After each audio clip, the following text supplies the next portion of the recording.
Assalamualaikum warahmatullahi wabarakatuh. Kami dari kelompok 1 ingin mempresentasikan tentang pemulihan dan struktur 3 strata tentang pembibitan ternak. Sebenarnya anggota kami ada 4 orang, tetapi yang 2 berhalangan hadir. Jadi kami cuma 2 orang yang ada di sini mencoba untuk menjelaskan tentang ini semua ya.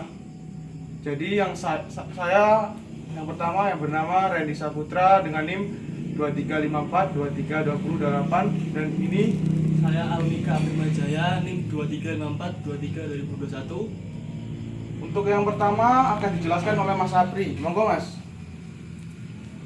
Untuk yang pertama yaitu tentang tujuan dari pemuliaan. Nah, yang pertama tujuan dari pemuliaan adalah meningkatkan kualitas genetik dalam kurung produksi, pertumbuhan, reproduksi, kemudian ketahanan penyakit dan lingkungan, efisiensi pakan dan adaptasi. Pemulihan ternak bertujuan untuk meningkatkan kualitas genetik ternak agar memiliki sifat unggul dalam produksi seperti susu, daging, dan telur. Kemudian selain itu pemulihan juga diarahkan untuk meningkatkan ketahanan ternak terhadap penyakit dan lingkungan yang kurang menguntungkan serta meningkatkan efisiensi penggunaan pakan dan kemampuan adaptasi ternak terhadap kondisi lingkungan tertentu. Kemudian metode pemuliaan. Metode pemulihan ternak yaitu terdapat seleksi individu unggul, persilangan antaras, inseminasi buatan, dan transfer embrio. Nah, yang pertama yaitu seleksi individu unggul. Seleksi adalah pemilihan ternak yang memiliki sifat genetik unggul untuk dijadikan induk pada generasi berikutnya.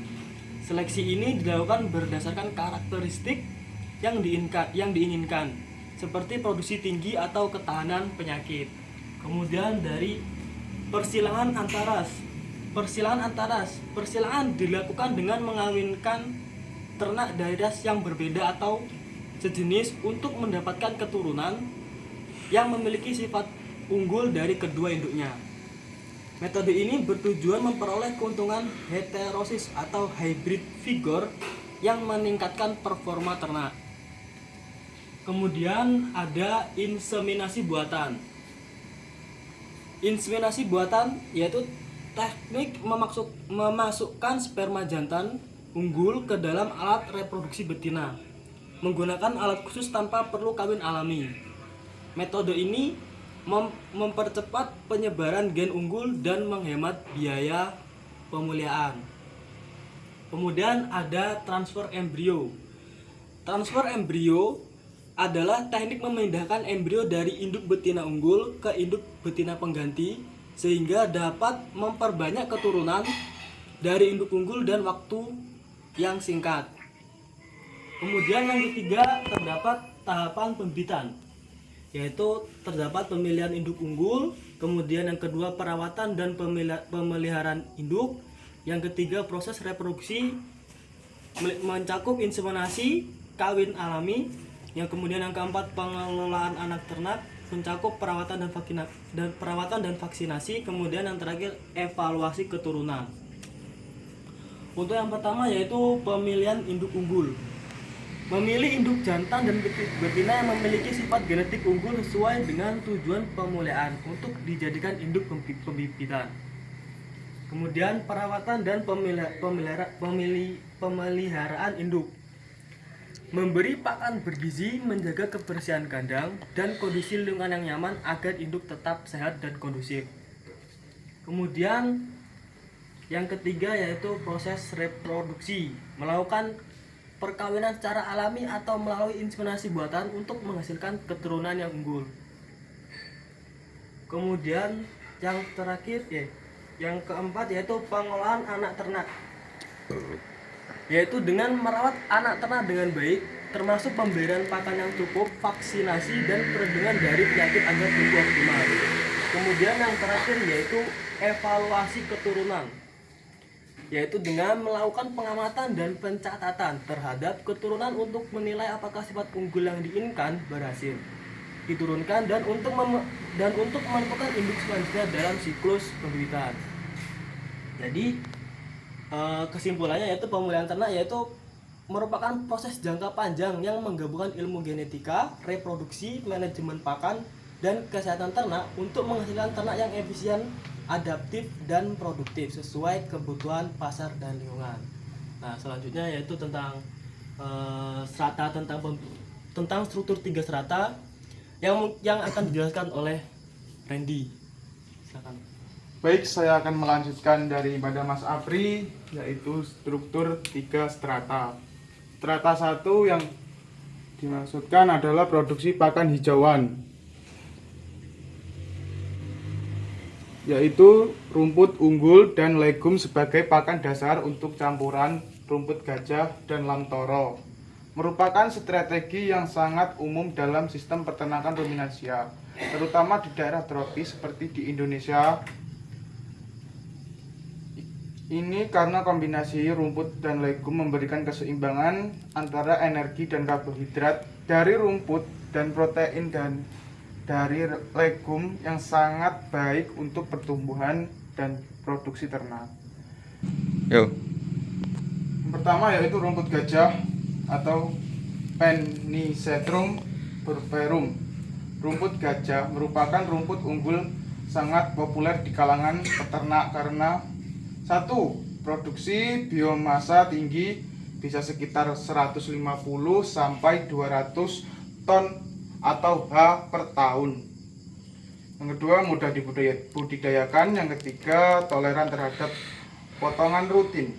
Yang keempat, pelabilitas atau tingkat kesuksesan ternak yang baik.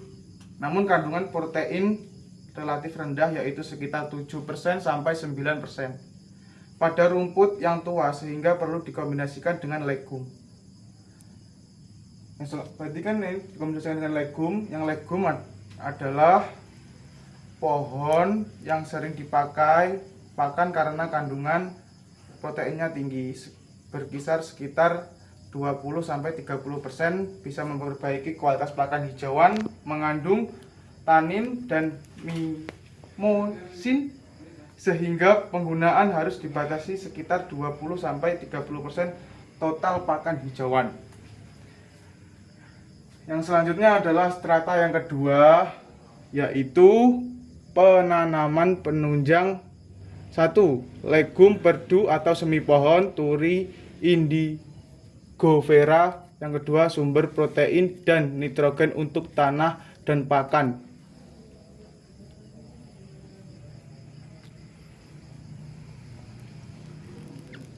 1. Legum, perdu atau semi pohon.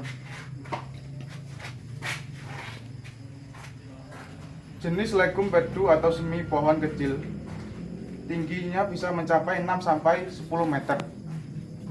Protein kasar sekitar 20 sampai 28%. Pertumbuhan cepat dan bisa dipangkas rutin. Daun pucuknya sangat disukai oleh ternak, terutama sapi dan kambing. Kelebihannya yaitu toleran terhadap tanah miskin hara atau tanah yang kurang subur ya. Yang kedua, bisa tumbuh di dataran rendah maupun tinggi. Yang ketiga, sumber hijauan saat musim kemarau. Kekurangannya sebenarnya sangatlah sedikit, seperti daunnya cepat layu setelah dipanen karena daya tahan simpannya kurang lama. Yang kedua adalah jika diberikan berlebihan menyebabkan kembung ringan pada ruminansia atau sering kita sebut dengan masuk angin.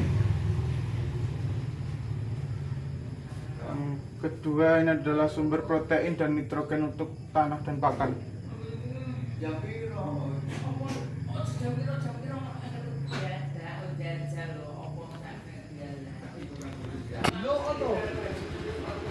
Tanaman legum seperti turi dan indigofera adalah sumber protein hijauan alami karena 1. Kandungan protein tinggi. Tanaman legum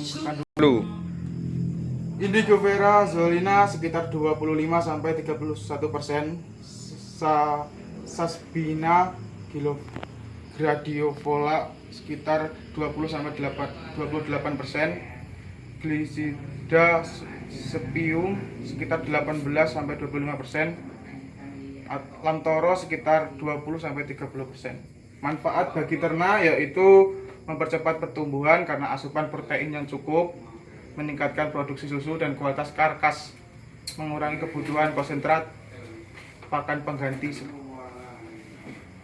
sebagai pakan utama, karena konsentrat kan pakan pengganti.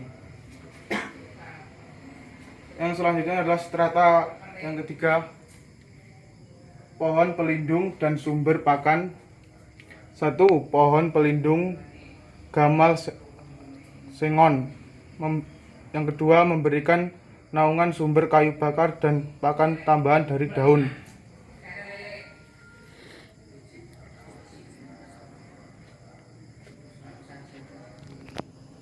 Yang pertama, pohon pelindung gamal sengon. Tujuan memberikan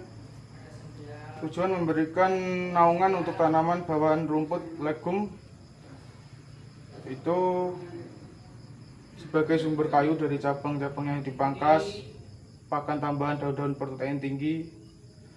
Rekomendasi untuk daripada tanamannya seperti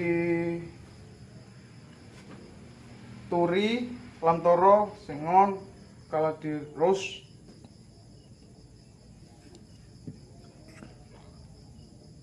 Yang kedua, memberikan naungan sumber kayu bakar dan pakan tambahan dari daun. Yang dimaksud ini adalah kita dapat memanfaatkan dari keduanya. Jadi kita bisa mendapatkan pakan sekaligus sebagai juga sumber kayu bakar yang bisa kita manfaatkan untuk di rumah, ya di kandang atau di mana-mana lah. Kayu bakar itu kan pasti laku. Yang terakhir, yang ketiga, yaitu manfaat sistem 3 strata. 1. Menjamin ketersediaan pakan hijauan sepanjang tahun. Jadi sistem 3 strata ini ketika musim kemarau kita tidak kebingungan karena kita sudah menyiapkan stok pakan dan persediaan pakan yang akan selama jangkaan waktu setahun. Yang kedua adalah meningkatkan kualitas dan kuantitas pakan ternak. Dalam sistem 3 strata, meningkatkan kualitas pakan ternak melalui rumput-rumputan unggul seperti legum dan juga turi tadi. Yang ketiga, memperbaiki kondisi lingkungan. Memperbaiki kondisi lingkungan yang sebelumnya hanya hamparan kosong, kita dapat tanami tanaman yang bermanfaat untuk diberikan kepada hewan ternak kita. Yang kelima adalah mendukung kesehatan dan produktivitas ternak. Jadi dalam sistem 3 strata ini bisa mendukung kesehatan dan produktivitas ternak dari berbagai sektor seperti susu, anakan, dan juga pertumbuhan seperti berat badan dan sebagainya lah, seperti itu.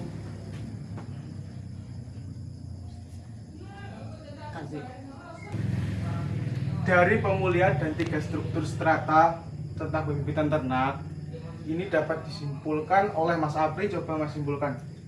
Jadi kesimpulannya dari pemulihan dan struktur 3 strata tentang pembibitan ternak yaitu adalah pemulihan ternak adalah proses strategis dan berkelanjutan untuk meningkatkan kualitas genetik ternak lokal maupun unggul agar memiliki sifat produksi tinggi, pertumbuhan cepat, ketahanan terhadap penyakit, dan adaptasi lingkungan yang baik.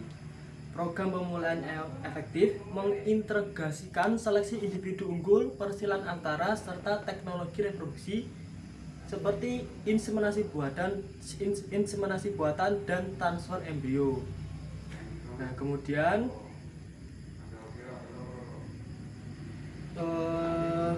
pemanfaatan teknologi digital dan pencatatan data mendukung akurasi seleksi dan pengambilan keputusan berbasis data dengan strategi pemilihan yang tepat dan produktivitas ternak meningkat, ketergantungan impor menurun dan keberlanjutan sistem produksi ternak dapat terjaga sekaligus melestarikan keragaman genetik lokal. Jadi seperti itu tentang pemulihan dan struktur 3 strata tentang pembibitan ternak. Sebelum itu, untuk penutupan saya ada pantun untuk pemirsa. Beli pakan ayam untuk si ayam, malah berebutan sama bebek. Presentasi udah selesai teman-teman, jangan lupa kita besok kerja. Makasih semuanya. Jangan lupa like, comment, dan subscribe di sini ya. Oke, bye-bye. Wassalamualaikum warahmatullahi wabarakatuh.